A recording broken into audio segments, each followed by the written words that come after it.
Sylvie Alfanperi, vous êtes présidente de l'association Autour du 1er mai, qui programme et recense des films sur la société et ses questionnements.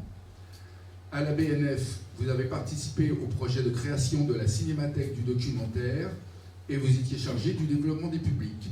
Par ailleurs, vous avez réalisé un film personnel à partir de témoignages de vos ancêtres. Vous allez, dans votre intervention, montrer l'importance de la place du documentaire dans l'expression de l'autobiographie. C'était d'une part de parler de mon expérience personnelle de l'utilisation de la vidéo, et puis aussi après de l'élargir à la question du cinéma en général. Donc effectivement, avec Pierre, mon mari, nous avons fait un film qui s'appelle Juifs d'appellation non contrôlée. On est tous les deux d'origine juive mais laïque, et Pierre qui est sociologue s'est dit un jour, mais dans mon métier j'ai interviewé des tas de gens et il y a des gens que je n'ai jamais fait parler, c'est ma famille. Ils ne vont pas être éternels. Alors ça m'a amusé parce que vous avez parlé d'ancêtres en nous présentant. En réalité, nos ancêtres, c'est nos parents et oncles et tantes. C'est des ancêtres assez proches. Et donc, effectivement, on s'est lancé dans un film de famille et qui était tout à fait subjectif aussi parce qu'évidemment, il tentait de répondre à des questions qu'on se posait et entre autres sur une question que les gens d'origine juive se posent souvent, c'est qu'est-ce que c'est que l'identité juive? Vaste question, ça peut occuper de nombreux dîners.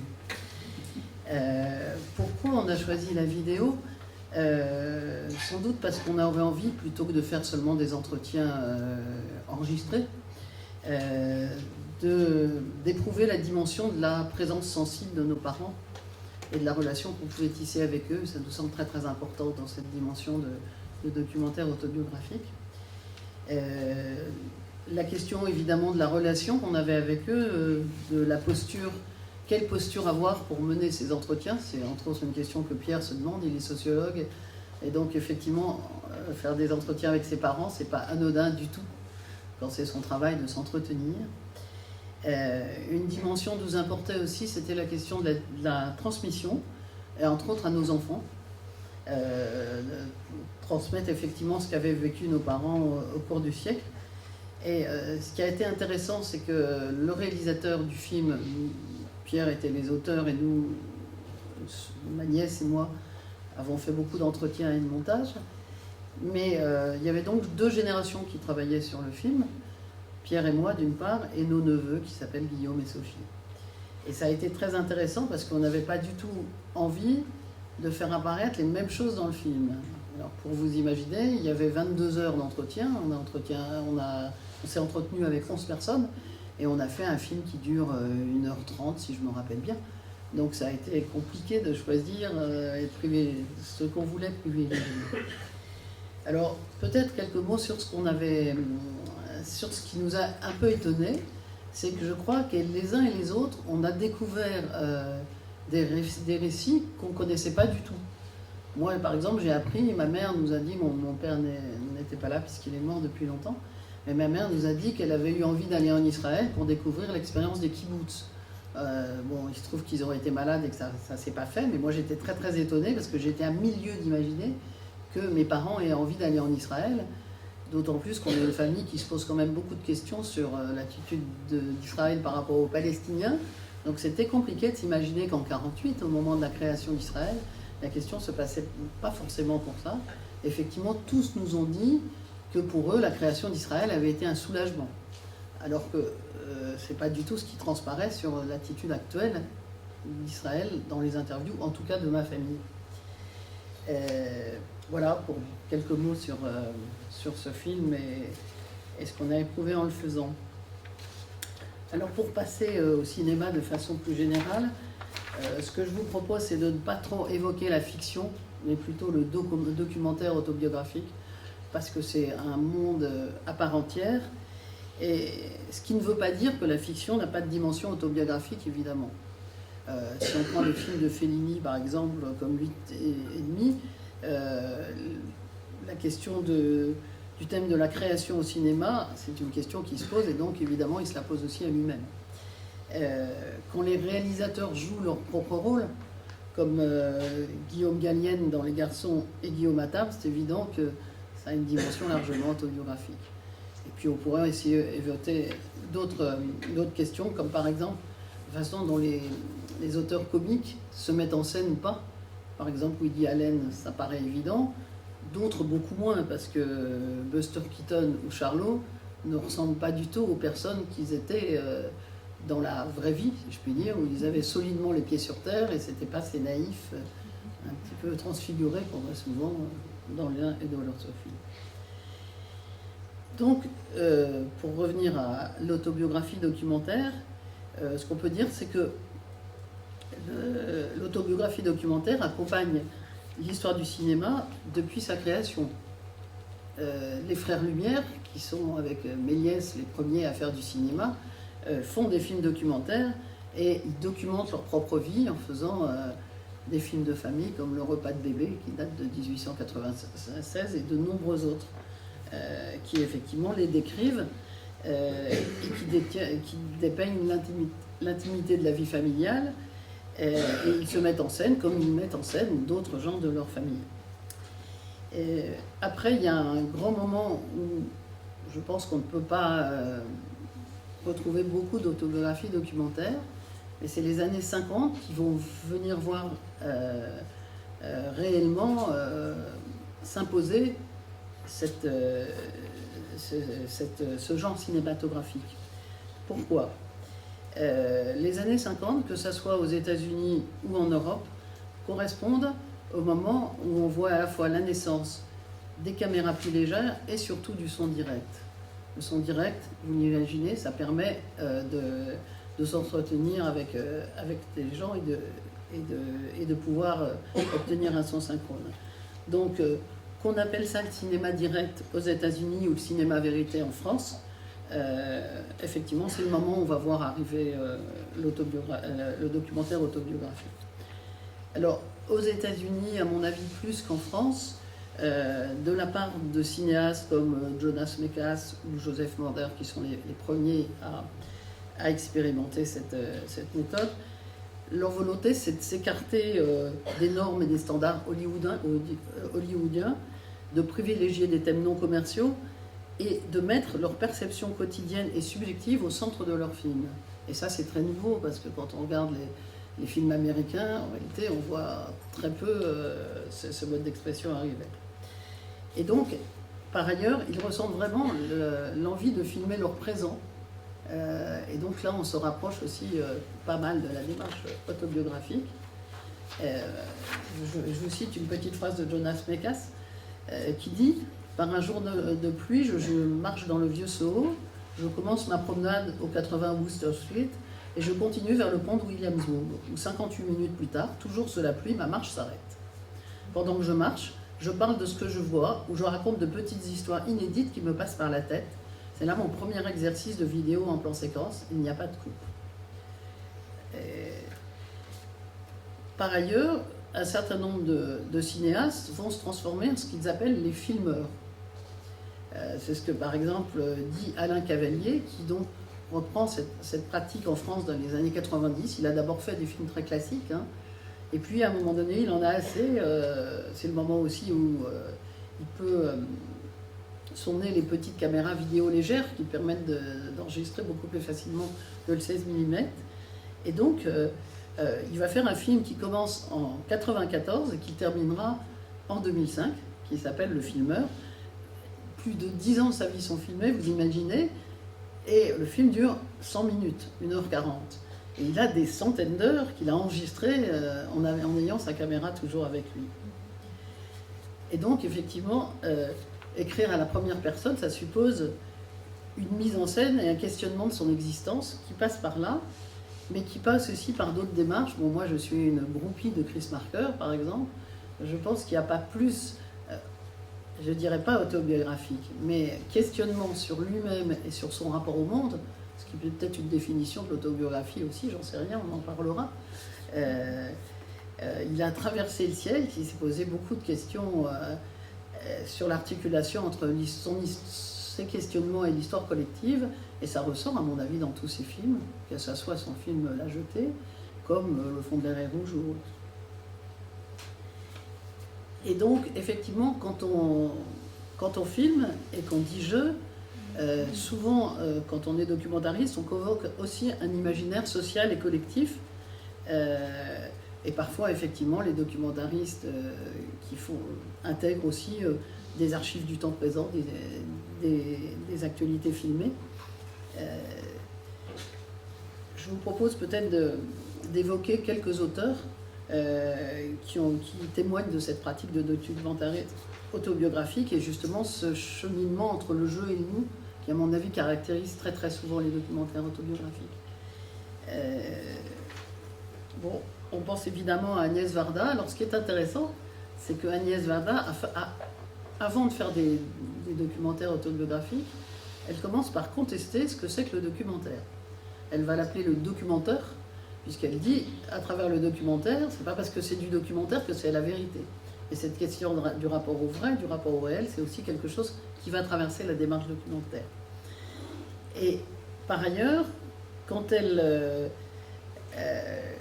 réalise Cléo de 5 à 7, je ne sais pas si vous l'avez vu, donc c'est le trajet d'une jeune fille dans Paris. Paris est magnifiquement bien documenté. Alors, est-ce qu'effectivement, ça a un rapport avec elle? Moi, j'aurais un peu tendance à penser que oui. Mais c'est pourtant un film de fiction qui, peu à peu, elle va arriver au documentaire plus autobiographique. Et, par exemple, bon, elle dit qu'elle ne croit qu'au documentaire subjectif. Et son dernier film est une autobiographie, puisque ça s'appelle Varda par Agnès, en 2019. Elle s'éteint en 2019, 2028. Et donc, vous parlez un petit peu des plages d'Agnès. Alors, ce que je voulais vous dire, c'est que dans l'article qu'on nous a demandé de remettre, comme l'association dont je fais partie, qui s'appelle Autour du 1er mai, a créé une base de films sur le cinéma et la société, avec des fiches qui permettent de retrouver les films, tous les films que je cite, si je peux, hein, parce qu'ils ne sont pas tous distribués ou pas tous consultables, j'essaierai de vous dire où vous pouvez les voir. Ça sera moins frustrant que d'entendre parler de films comme ça. Donc, en revenant sur les plages qui ont marqué sa vie, vous savez qu'elle aimait beaucoup la mer et les plages, elle a inventé une espèce d'auto-documentaire, puisqu'elle se met en scène avec des extraits de films, des images, des reportages aussi. Et puis aussi, elle parle de ses débuts de photographe. Vous savez qu'elle a été photographe au Festival d'Avignon.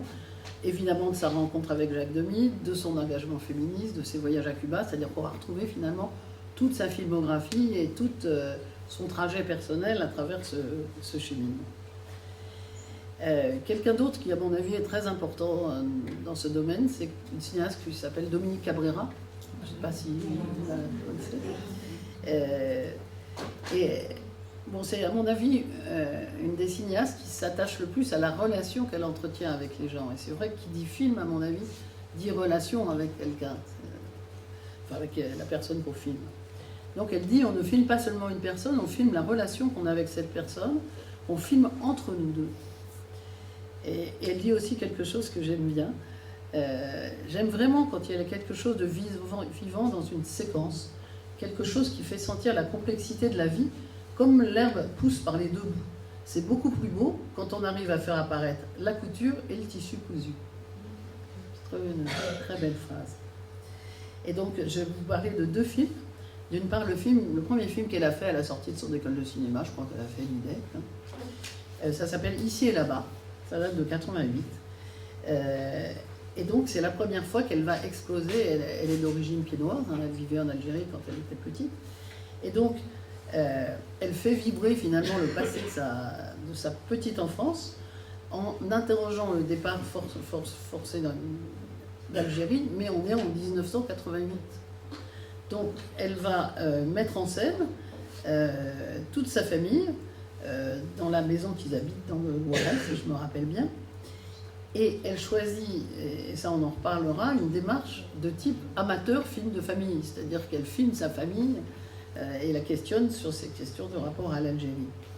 Et sa mère dit, en regardant la caméra, « Tu as aujourd'hui l'âge que j'avais quand j'ai quitté l'Algérie. » C'est plutôt assez émouvant. Et par ailleurs, ce qui est drôle, c'est que Dominique, à ce moment-là, elle a recours à des effets spéciaux qu'elle réalise avec des moyens assez modestes pour dit-elle, subjectiver la réalité, et ainsi le salon prend feu sous nos yeux. Donc est-ce que c'est effectivement l'espèce de rupture qui a constitué son retour en France? Et donc, finalement, elle explore son outil dans un univers domestique avec son entourage. Et effectivement, elle joue complètement sur le cinéma amateur. Ça, on en reparlera parce que c'est une des questions que je voudrais vous poser. Un autre film, réalisé par Dominique Carrera, c'est Demain et encore demain. Un film qui date de 97, c'est-à-dire presque 10 ans après.